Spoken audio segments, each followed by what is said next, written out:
సహజంగా బాబా గారు అంటే సేవా కార్యక్రమాలని చెప్తాం, సేవ లేకుండా బాబా లేరు.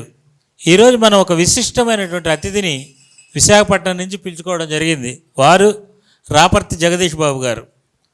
వారి మనసులోనే బాబా మందిరాన్ని అంటే సాయి మందిరాన్ని మనం బయట నిర్మించాం, వారు మనసులో నిర్మించారు. మనం పూలతోటి బాబాకి పూజ చేస్తాం, వారి యొక్క 100 శ్లోకాలని రచించి ఆ పుష్పాలని వారి మనసులోనే సమర్పించారు. వారు బయటికి బాబా భక్తులా కాదా మనకి ఏమీ తెలియదు, కానీ బయటికి మాత్రం సేవ అనేటువంటి దానికి ఒక నిలువెత్తు ప్రతిరూపం ఏదైనా ఉంది అంటే వారే. ఎందుకంటే ఎంతోమందికి వికలాంగులకి కృత్రిమ అవయవాలు, అవి కాళ్ళు కానివ్వండి, చేతులు కానివ్వండి, ఇలాంటి పోయిన వాళ్ళకి 3 లక్షల మందికి పైగా అండి. 3 లక్షల మందికి ఏమండి, 3 లక్షల మందికి. మీరు మహర్షులు అని చెప్పి ఎక్కడో వినుంటాం కదా, మనకి మనుషుల్లో దేవుళ్ళుగా మారినటువంటి వాళ్ళు కొంతమందిని ఋగ్వేదం చెప్పింది, సేవ గొప్ప పనులు చేసిన వాళ్ళని. అలాగే మనుషుల్లో దేవుడు అంటూ ఎవరైనా ఉన్నారు అంటే ఆ 3 లక్షల మందికి, ఆ 3 లక్షల కుటుంబాల సభ్యులకి, దాదాపు 1 కోటి మందికి దేవుడుగా ఈరోజు పూజలు అందుకుంటున్న ఆయన ఎవరంటే రాపర్తి జగదీష్ బాబు గారు. క్యాన్సర్ పేషెంట్లకి ఉచితంగా వారు మందులు ఇస్తూ హాస్పిటల్ నడుపుతూ ఉన్నారు. పడకల ఆసుపత్రి ఉచితంగా నడిపిస్తున్నారు. వారు మహర్షి సమానులు. వారి జీవితం అంతా సేవకు అంకితం. మనం ఎవరో దదీచి పేరు ఎప్పుడో పురాణాల్లో వింటాం, కానీ ప్రత్యక్షంగా వారిని చూడవచ్చు. వారి వివాహం చేసుకోకుండా సంపూర్ణంగా ఇటువంటి సేవకు అంకితమైన వారు. లక్షలాది మంది మన దక్షిణాదిలో తెలుగు రాష్ట్రాల్లో లక్షలాది మంది వారి యొక్క సేవల్ని ఉచితంగా, వారి వల్ల అనేక కృత్రిమ అవయవాలని పొందినవారు. అలాగే వారు క్యాన్సర్ ఆసుపత్రి నడిపిస్తున్నారు. తనకంటూ ఏమి కోరుకోరు. అటువంటి మహనీయుల్ని వారు అన్నమయ్య గృహసాధన సమితికి రాష్ట్ర అధ్యక్షులుగా ఉన్నారు. అన్నమయ్య గృహసాధన సమితి జాతీయ అధ్యక్షులు స్వామి గారు ఇక్కడ ఉన్నారు కాబట్టి స్వామివారిని వారికి ఈ సనాతన కాశీలో అద్భుతంగా ప్రసంగం చేశారు.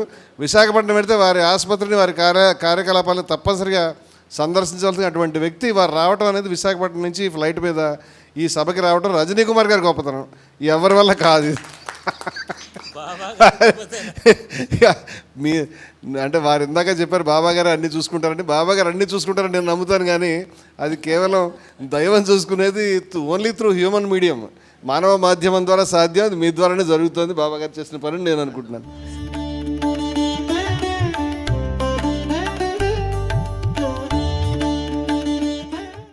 ఓం సాయిరామ్ అండి.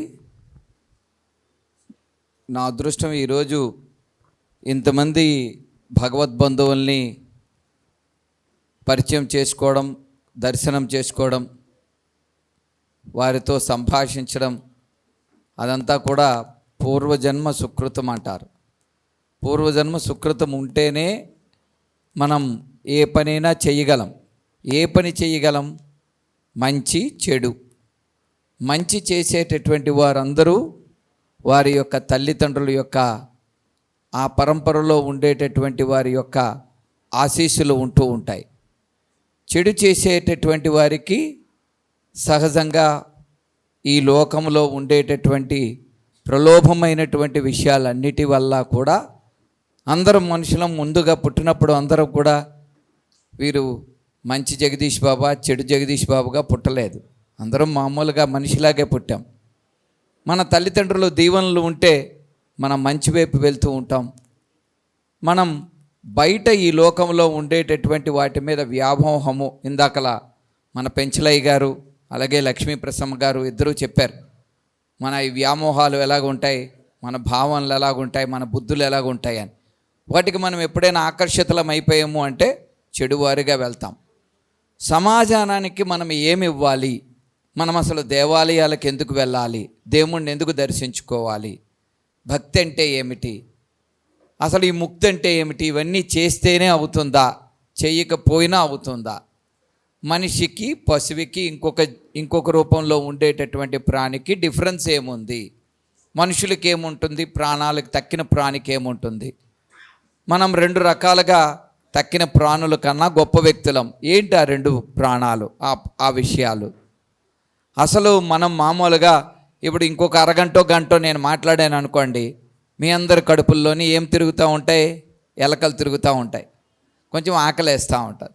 అయినా ఒక అరగంట సేపు ఇంకా ఎక్కువ మాట్లాడాను అనుకోండి, మళ్ళీ వైజాగ్ నుంచి వచ్చారు రమణమూర్తి గారు, ఆయన అభిమానం మీద ఉండేటటువంటి ఆ మాటలు ఎక్కువగా చెప్పారు, అందులో సత్యం ఏమున్నదో తెలియదు కానీ, కాబట్టి ఆయన ఏదో వచ్చాడు కదా, ఇంకో పావుగంట అరగంట టైం ఇస్తారు. ఇంకా మాట్లాడితే ఆయన పేరు నేను మర్చిపోయాను, ఆయనతో నాకు ఒక చీటీ మీద కాగితం రాసిస్తారు, టైం 2:30 అయిందండి అని. అప్పటికి ఎందుకు ఇలా రాసిచ్చారు నాకు? ఆల్రెడీ ఆకలి వేస్తున్నారు. అంటే ప్రతి ప్రాణికి ఏముంటుందండి? ఆకలి ఉంటుంది. ఏ ఆకలి? మొత్తం ఒకటే ఆకలి కదా. అది దేనికి? ఈ అన్న కోసం. మా అన్నమయ్య సమితి ఎలాగా గురువుగారు ఇక్కడే ఉన్నారు కాబట్టి ఆ అన్నమయ కోశానికి ఉండేటటువంటి ఆకలి, అంటే ఈ దేహాన్ని కావలసినటువంటిది, ఈ దేహానికి కావలసినటువంటిది ఏదైతే ఉంటుందో అది ఇంకొక ఆకలి ఉంటుంది. నాకు అది కావాలి, ఇది కావాలి, ఇంకొకటి. మనిషికి పశువులకి తేడా ఏంటి? ఆకలి ఉన్నా కాస్త మనం ఆగుతాం. వైజాగ్ నుంచి వచ్చాడు కదా, ఆయన ఏదో చెప్తున్నాడు కదా, కొంచెం సేపు దేవుడు మనకి మాట్లాడడానికి ఒక నోరు ఇచ్చాడు, వినడానికి 2 చెవులు ఇచ్చాడు కాబట్టి 2 చెవుల్లోనూ వచ్చి వేసేద్దాలే, కొంచెం ఆగు అని చెప్పేసి కొంచెం సమయం తీసుకుంటుంది. అదే పశువు అనుకోండి, అదే ఇంకొక ప్రాణి అనుకోండి, దానికి ఏదైనా భోజనం కనిపించింది, అక్కడ ఏదో బాబాగారి హారతి అవుతూ ఉంటుంది, ఆ గుడిలో ఉండేటటువంటి ఒక చిన్న ఎలక, ఒక చిన్న అక్కడ ఉండేటటువంటి ఆ ఎలక దాంగుండి ఉండి బయటకు రాకుండా చూస్తూ అటు ఇటు చూస్తూ వెళ్తూ ఉంటుంది. అక్కడే ఓ పిల్లి ఉంది. అక్కడ హారత సమయంలో పిల్లి అలాగా జై సమర్థ గురు సాయినాథ్కి అని మనం జై కొట్టే సమయంలో ఆ ఎలక బయటకు వచ్చింది. పిల్లి ఊరుకుంటుందా? బాబాగారు భజన కదా, నేను ఊరుకుంటాను, నేను కూడా ఊరుకొని జై కొట్టప్పుడు వెళ్తాను అంటుందా? సమయం చూసుకొని టప్పని పట్టేస్తుంది. పశువుకి మనిషికి, ప్రాణికి మనిషికి తేడా అది. మనం నిరంతరము పూజ చేసే గోమాత కూడా మనకు సంబంధం లేకుండా మనం దగ్గరికి వెళ్ళిపోయాం అనుకోండి, పక్కవారు ఆవుని, మనం సహజంగా మనకేంటి అలవాటు? మనకిష్టం వచ్చిందే చేస్తాం తప్ప అవతల వాళ్ళ గురించి మనం తక్కువగా ఆలోచిస్తాం. గోవు కనిపించింది అంటే పెట్టేయడమే. మనం మిగిలిపోయిన అన్నమా, నిన్నటి అన్నమా, లేకపోతే మొన్నటిదా, లేకపోతే అది తింటుందో లేదా అనవసరం వెళ్ళి పెట్టేస్తాం. అది చిన్నది ఇలాగ అన్నది అనుకోండి, ఆవుకి గొప్ప ఇదిగా ఉందండి, అది పొడుస్తున్నదండి, అది ఇవేంటి? ఇంకొక పశువి, దానికి ఏమి ఉండవు, ఆకలి వేస్తే తినడం, ఇంకొక ఆకలి వేస్తే పిల్లలు కండం, అంతే దానికి తెలుసు. 2 రకాలైనటువంటి ఏ పశువైనా ఏ ప్రాణైనా మనిషికి మాత్రమే భగవంతుడు ఇచ్చాడు. ఏంటి? ఆ విచక్షణ. ఏ విచక్షణ? కాస్తంత ఆగడం, కాస్తంత ఆలోచించడం. వివేకము అనేటటువంటిది, విచక్షణ అనేటటువంటిది ఇందాకల మా లక్ష్మీ ప్రసన్న గారు చెప్పినట్టుగా సత్సంగత్వే నిస్సంగత్వం.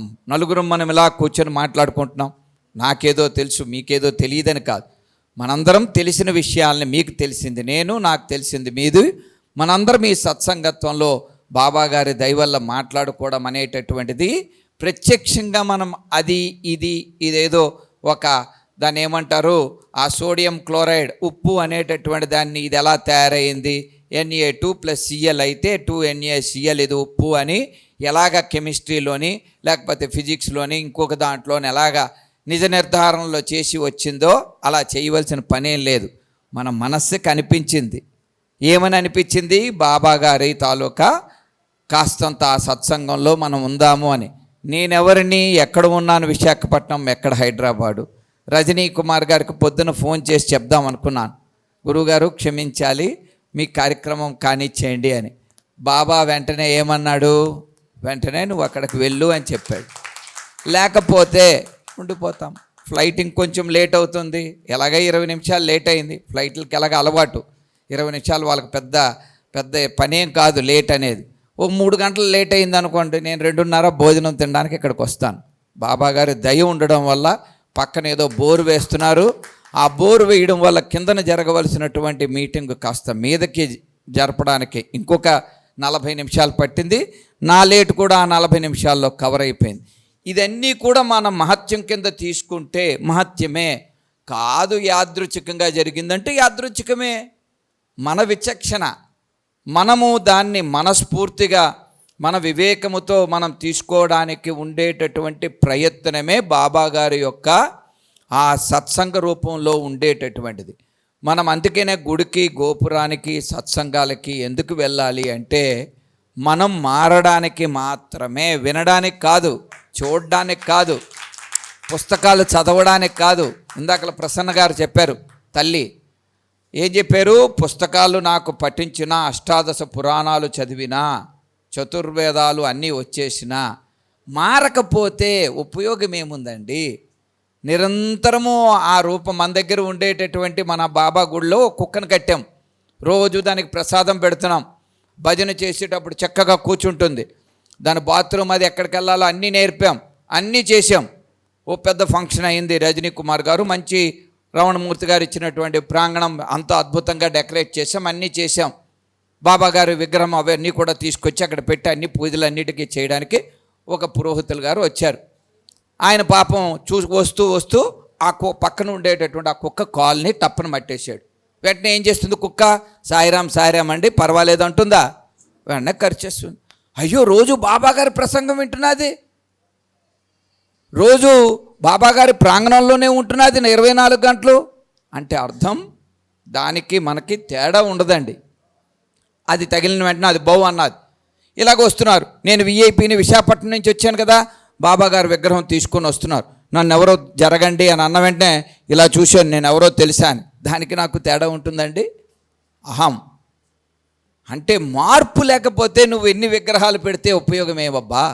ఎక్కడో కొండ మీద ఉండేటటువంటి ఆ తెల్లటి రాయి, ఎక్కడో కొండల మీద ఉండేటటువంటిది, భూగర్భంలో ఉండేటటువంటి ఒక రాయి, శుభ్రంగా భగవంతుడు దాన్ని అనుగ్రహిస్తే ఆ శిల్పి చక్కగా దాన్ని చెక్కితే ఒక రూపాన్ని తీసుకొస్తే బాబాయి నిగ్రహించుకొని మనందరినీ ఆశీర్వదిస్తున్నది.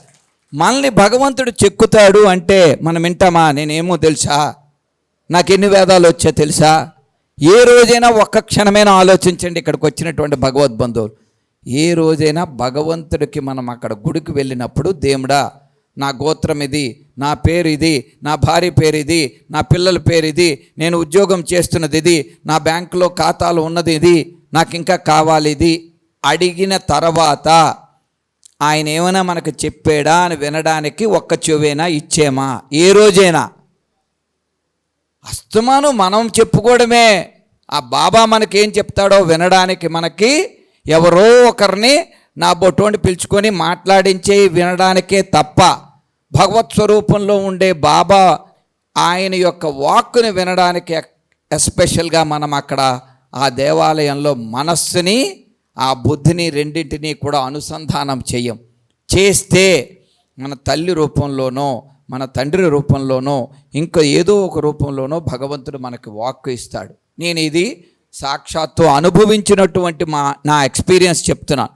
మనం ఎప్పుడైనా గుడికి వెళ్ళేటప్పుడు 2 నిమిషాలు కూర్చుంటే అక్కడ ప్రశాంతంగా, ఎందుకు అది క్షేత్రము అయింది అంటే మన పెద్దలు పురాతనమైన రోజుల్లో ఉండేటటువంటి సమయాల్లో కూడా ఈ యొక్క భగవంతుడైనటువంటి బాబా తాలూకా లీలలు పొందినటువంటి వ్యక్తులందరూ కూడా అక్కడికి వచ్చి వారి యొక్క పవిత్రమైనటువంటి విశ్వాసాన్ని ఆ గర్భములో ఉంచారు. దాన్ని మనం అనుభవంలో తీసుకోవాలి. మనం విన్నాం, పుస్తకం చదివాం, కంఠస్థ పెట్టేశాం, దేవుడు గుడి కట్టేశాం, రోజు టైం ప్రకారంగా మనం అభిషేకాలు చేసేస్తున్నాం, అంతే తప్ప మారలేదు. మన రోజు మన ఆశ్రమానికి వచ్చేటటువంటి బాబా గుడికి వచ్చినటువంటి వాడు కాలువలు తుడుచుకుంటున్నాడు, దూరంగా ఉంటాడు, మళ్ళీ కాలువలు తుడుచుకుంటాడు, ఆ సమయానికి అంతా శుద్ధి చేసేస్తాడు. అప్పన్న అనేటటువంటి వాడు అన్ని పనులు చేస్తున్నాడు. వాడి కొడుకు శుభ్రంగా చదువుకున్నాడు, 10th క్లాస్ అయిపోయింది, ఇంటర్మీడియట్ అయిపోయింది, అమెరికా వెళ్ళిపోయాడు, డెవలప్మెంట్ ఉంది. నేను రోజు అభిషేకం చేస్తున్నాను, బాబా రోజు స్తోత్రాలు చేస్తున్నాను, నేను నా పిల్లడు చదివించుకోలేదు, వాడి మీద శ్రద్ధ చూపించలేదు, నా పిల్లడు చూస్తే తాగుబోతువాడో తిరుగుబోతువాడో అయిపోతాడు, ఆ మన్నాడు ఏమంటాను, రోజు నేను దేవుడికి సేవలు చేసుకున్నాను, నా పిల్లడు ఎలాగైపోయాడు, ఆ అప్పన్నగారు అబ్బాయి చూస్తే అమెరికా పోయాడు అని వాడి మీద అసూయతో బాధపడుతూ ఉంటాను. ఇక్కడ జరిగినటువంటిది విషయం ఏంటి?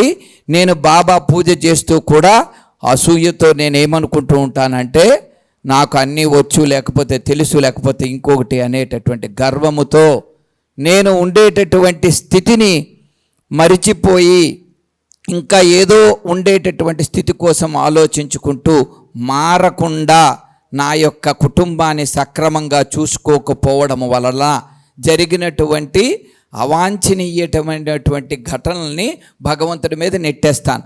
అదే నాకు ఎక్కువ వచ్చేసింది అనుకోండి, నేను పాస్ అయిపోయాను అనుకోండి. ఇందాక పెంచలయ్య గారు అన్నారు, నేను హలో బ్రదర్ రాసి పాస్ అయిపోయాను 100% అని. అలాగే ఎవరు చెప్పగలరు ధైర్యంగాను? అది హలో సిస్టర్ రాసో హలో బ్రదర్ రాసో పాస్ అయ్యాను అంటే దేవుడి మీద ఉండేటటువంటి విశ్వాసము అనేటటువంటిది ఏర్పడడానికి భగవంతుడు ఒక్కొక్కప్పుడు ఏం చేస్తాడు అంటే లాలిస్తాడు, పాలిస్తాడు. ఈ రెండు చేయలేదనుకో ఓ దెబ్బేస్తాడు. మనం ఏదో రకంగా మనల్ని చెక్కుతూ ఉంటాడు దేవుడు. మనం ఆయన చేసేటటువంటి ఆ చెక్కులన్నిటికీ సిద్ధముగా ఉంటే, నిగ్రహించుకొని ఉంటే విగ్రహం అవుతాం మనం కూడా. లేదు అంటే అదే రాయి కొండకు చెందినటువంటి రాయిగా రప్పగానే మిగిలిపోతాం. ఆ రాయికి ఈ రాయికి డిఫరెన్స్ ఏముంటుంది? అదే కొండ నుంచి తీసినటువంటి రాయే. కాబట్టి భగవంతుడి యొక్క లీలలు మనం చూసుకోవాలి, లేదా దేవుణ్ణి నమ్మాలి, లేకపోతే ఇంకోటి అంటే ఇవన్నీ చెయ్యడానికి ఒకే ఒక కారణం ఏంటి అంటే మనం ఎప్పుడూ కూడా యుద్ధాలకి రెడీగా ఉండకూడదు. అంటే ఇందాకలా చెప్పారు మళ్ళీ గురువర్యులు పెంచలయ్య గారు, మనం అసూయతోటి, మనం అహంకారంతో, ద్వేషముతోటి ఉండకూడదు. మనం ఎంత అద్భుతమైనటువంటి ఈ ప్రసంగాలు సత్సంగం అంతా చేసుకున్నాం. 5 నిమిషాలు భోజనం లేట్ అయిన వెంటనే రమణమూర్తి గారు ఎక్కడున్నారండి, ఏరైనా ఏదండి భోజనాలు లేటుగా అయ్యే, ఆ స్పీకర్లను పిలిచారు కదా, వాళ్ళకి ముందే చెప్పచ్చు కదండి 40 నిమిషాలు ఇవ్వలేదు, లేదా వాళ్ళకి 20 నిమిషాలు ఇచ్చామని అని చెప్పి అక్కడ ప్లేట్ ఎవరు తీసుకుంటున్నారు, లేకపోతే ఇంకొకటి అనేటటువంటిది చేస్తే దీని ఉపయోగం ఏముంటుంది? మనం విన్నాం, అన్నీ ఆలోచించాం, మారాలి. మనం మారకపోతే మనం సహజంగా ఏమనుకుంటాం?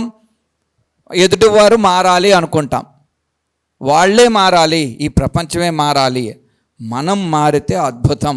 ప్రపంచం మారితే అది మనం చెప్పక్కర్లే, నిన్నున్నట్టుగా ఈరోజు ఉండదు, కింద సంవత్సరంగా ఈ సంవత్సరం ఉండదు, అంత మునుపు దశాబ్దంగా ఈ శతాబ్దంగా, యుగముగా ఈ యుగం ఉండదు.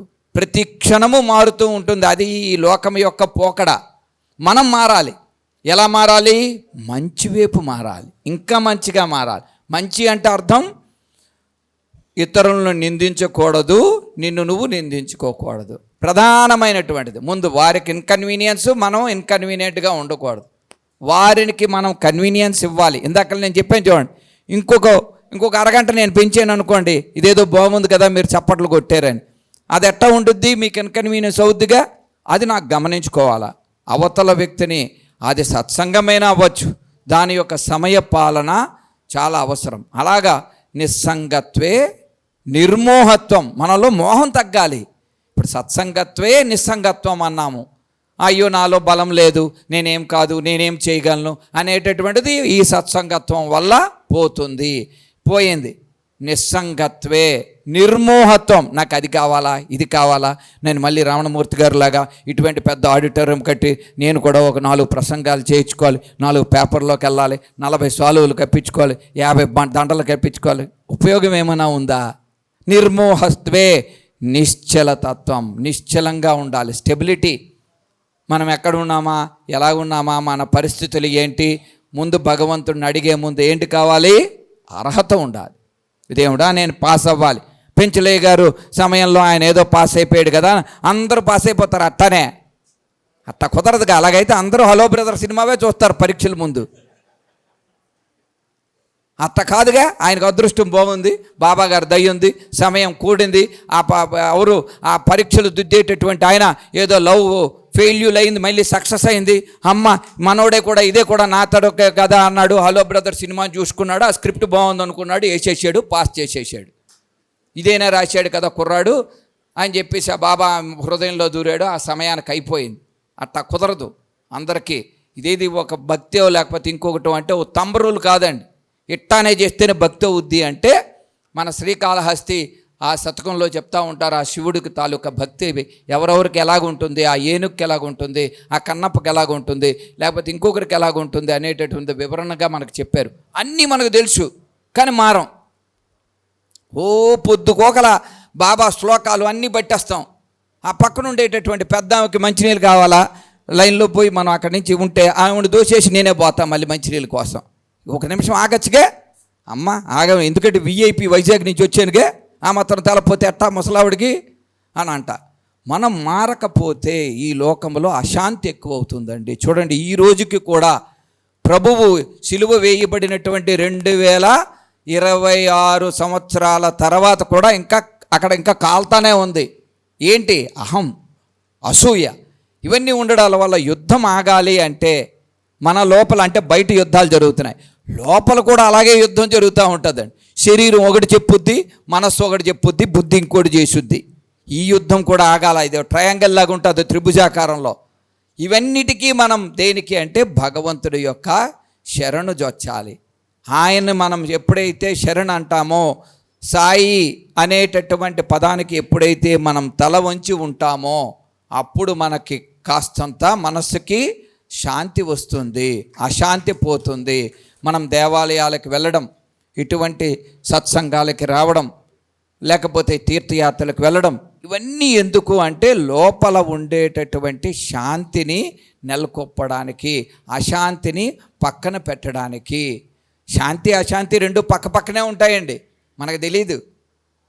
మనం ఎప్పుడు కూడా శాంతి కొంచెం మా స్వామీజీలాగా ఏదో నిర్మలంగా నిశ్చలంగా ఉంటుంది, అశాంతి కొంచెం ఆడంబరంగా కొంచెం ఉంటే అశాంతి వైపు పోతూ ఉంటాం. సోములూరు వైపు ఎందుకులే, మనకు అటువైపు బాగుంటుంది అని చెప్పి అటువైపు పోతాం. ఇదంతా రెండు పక్కనే, రెండు మందులు కూడా ఒకటే. అది మత్తు ఇచ్చేది, ఇది గమ్మత్తుగా ఉంటుంది అంతే.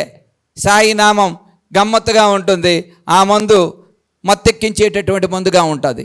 కాబట్టి మనం ఎక్కడికి పోయినా ఏది చేసినా మన లోపల శాంతి లేకపోతే, మనం ఎన్ని చాగంటి వారి ప్రవచనాలు విన్నా, ఎన్ని మనం సాయి సచ్చరిత్రలు విన్నా, లేకపోతే ఎన్ని మనం రామాయణాలు, భారత భాగవతాలు, ఇతిహాసాలు ఇవన్నీ కూడా విన్నా, మార్పు లేకపోతే శూన్యం మాత్రమే. అంటే దానికి ఎలాగైతే చెప్పాడు, గరిటెడైనను చాలు. ఎన్ని లీటర్లు మనకి విజయ పాల లేకపోతే విశాఖ డైరీ పాల కాదు, ఆ గంగి గోవు పాలు గరిటెడు చాలు. ఎందుకు మనం లీటర్లు పాలు తాగేయడం అంటే అర్థం ఏంటి అంటే మనలో కాస్తంత మార్పు కావాలి. ఇప్పుడైనా సాయి భక్తులు ఎక్కడ ఉన్నా, ఏది చేసినా, లైన్లో వెళ్ళినా లేకపోతే ఇంకొక దగ్గరికి వెళ్ళినా మనల్ని చూసిన వెంటనే ఏమండి మీరు సాయి భక్తులా అని అడిగే విధముగా ఉండాలి. ఎప్పుడు అడగగలరు వాళ్ళు? వెళ్ళిపోతూ ఉంటారు. పులోమని ప్రసాదాలు అక్కడ మన రావణమూర్తి గారు ఒక 200 మందికి చేశాడు ఫుడ్. పరుగెట్టుకొని తోసుకోవడం, వెళ్ళిపోవడం, అక్కడ చూస్తే అది పడిపోద్ది కిందనే. మనం ఇక్కడ ఎంతమంది ఉన్నాం? 100 మంది ఉన్నాం. ఒక మనిషి 2 భోజనాలు తినచ్చు.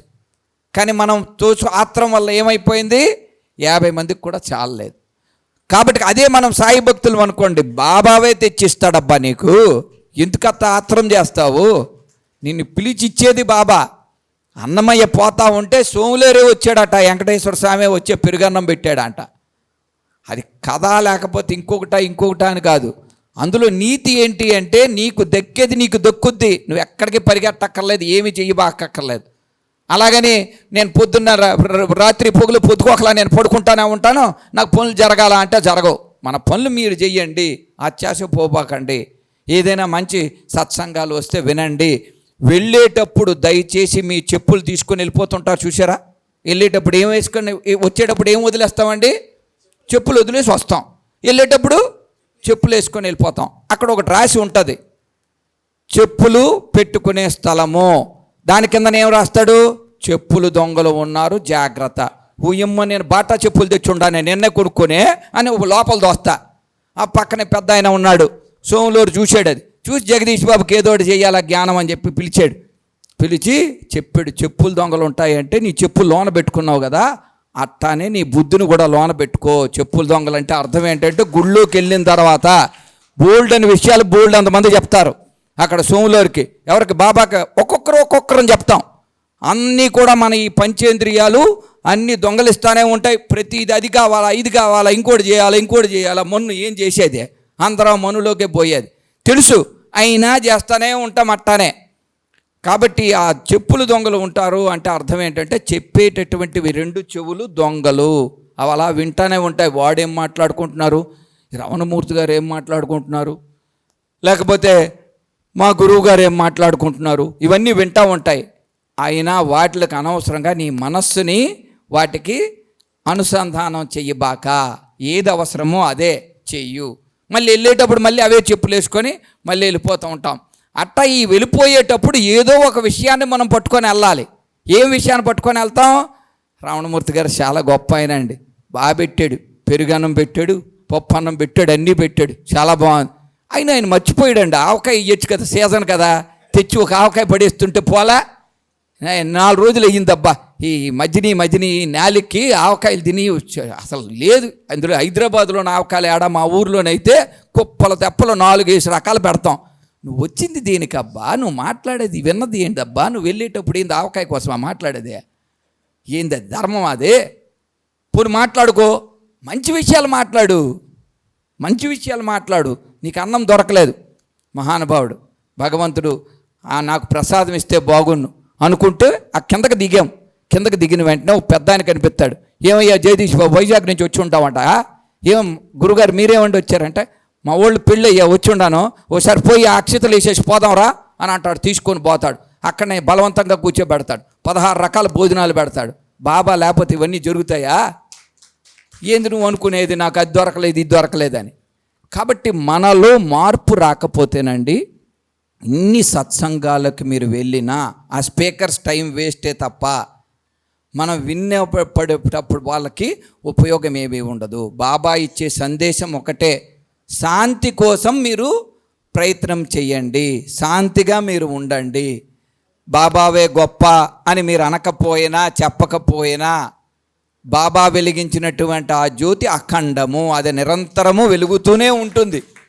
నీ లోపల జ్యోతి వెలిగించుకోవడానికి ప్రయత్నం చేయి. బాబా గుడికి వెళ్ళి నేను జ్యోతి వెలిగించాలా ఈరోజు, లేకపోతే పెంచలయ్య గారి గుడిలో నేను వెలిగించాలా, ప్రసన్నలక్ష్మి గారు చెప్పినటువంటిది ఏదో నేను వాళ్ళ ఊర్లో పోయి అక్కడ వెలిగించాలా?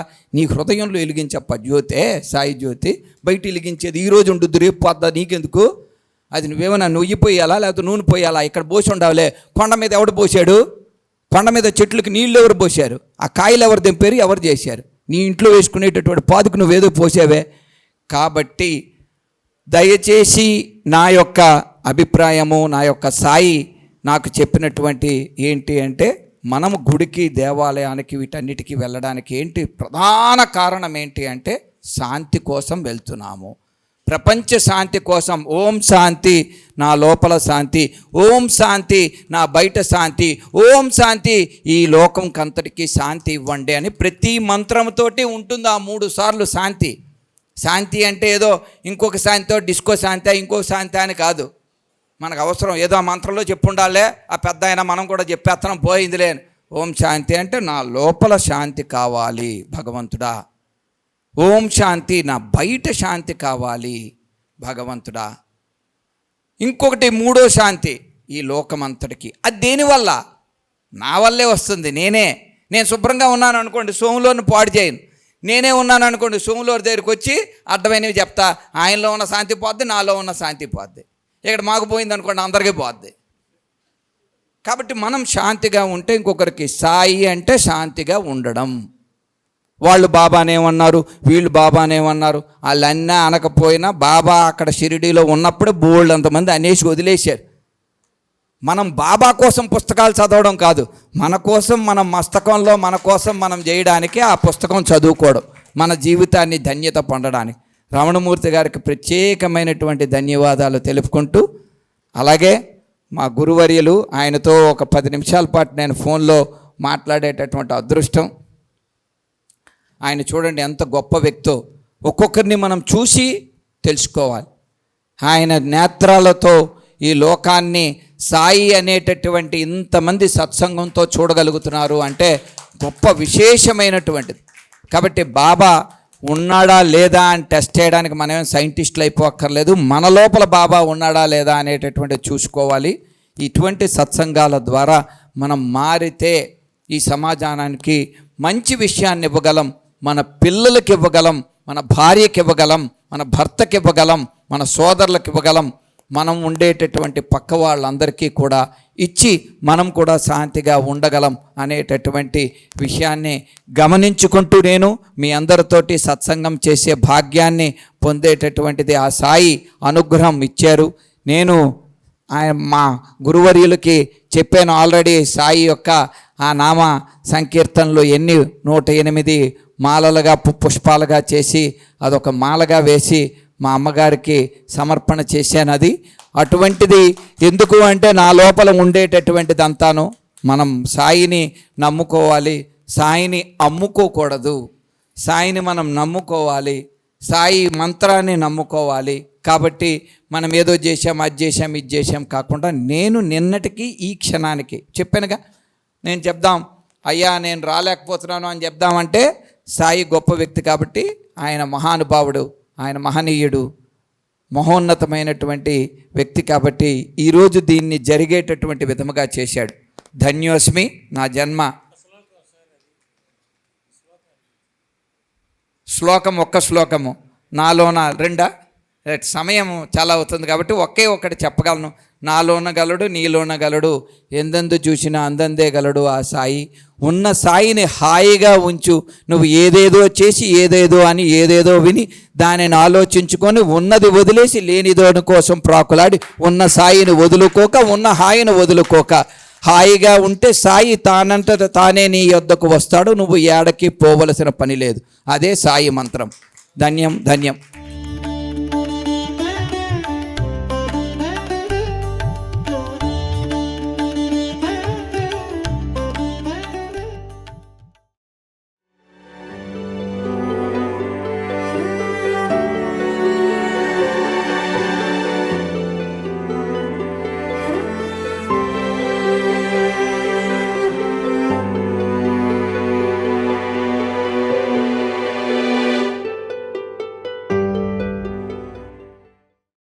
మీ ఆలోచనల్ని మరింత సంపద్వంతం చేయగల ఈ పుస్తకాల్ని మీరు చదివారా?